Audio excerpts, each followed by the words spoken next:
Welcome back. It's time to talk about what is going around.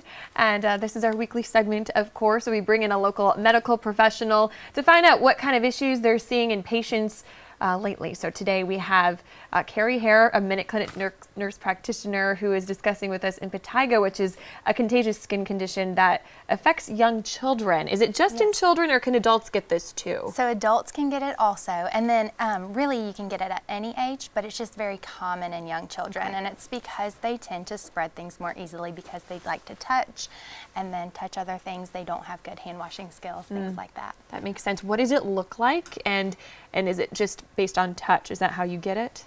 Touch, you don't have to have direct skin-to-skin contact, but if that is one way you can spread it, or via contact on a surface that another person has touched with it. And then there are two types. One is going to be a staph-based type. That's the bacteria causing it, and they usually, this is kind of like our red zone is what we call it, and in that zone is usually where we see it. It doesn't always present there, but most of the time will be right underneath your nose or on your chin, around your mouth, and it's just little red sores. A lot of times they'll have crust on them, and they we call it honey crust. It has a little yellow tint to it. The other form is a strep form. Strep is the bacteria that causes that one, and it actually presents usually on extremities more so, and can present like large fluid-filled blisters.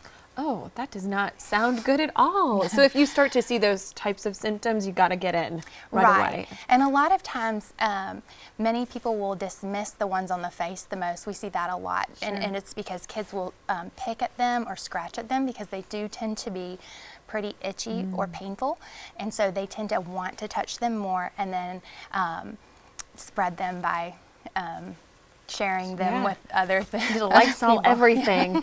And what is it, a topical treatment, or is this a medicine that you have to take? On some occasions you can do just a topical antibiotic. Not like a over-the-counter, but more of a prescription version, a little bit stronger than the one over-the-counter. But most of the time, they're going to treat you with both the topical and the oral antibiotics. Get both going, of course. And I do want to ask one thing about Heart Month coming up, February 1st. I know this is something you said is very important to you and important to the health of all of us. Right.